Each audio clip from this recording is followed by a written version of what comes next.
මේ තියෙන්නේ DP5. මේක DP14B.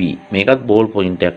මේ DP කියන මාදිලියේ ඉන්ඩිකටුව හයි කරන්න පුළුවන් බාර් එකක්, නීඩල් බාර් එකක් මැෂින් එකට හයි කරලා එනවා සමහරක් මැෂින් වල.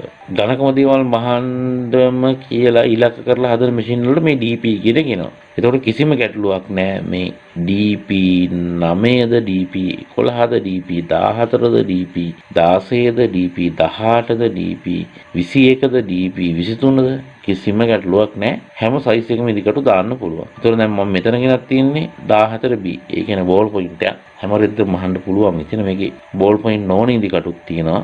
ඒක Tamanට කැමති විදිහට ගන්න පුළුවන්. සිංගල් නීඩල් සොයින් මැෂින් එකක් DP කියන නීඩල් බාර් එකක් තියෙනවා කියන්නේ ඕන සයිස් එකකින් ඉදිකට දාන්න පුළුවන්, ඕන දෙයක් මහන්න පුළුවන්. අපේ ගාව තියෙන මැෂින් එකේ DP නීඩල් බාර් එකක් නෙමෙයි නම් තියෙන්නේ.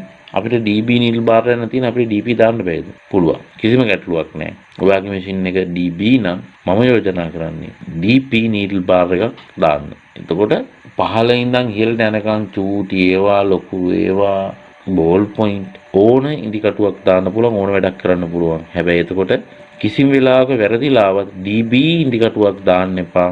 පාවිච්චි කරන්න ඕනේ DP ඉදිකටුව.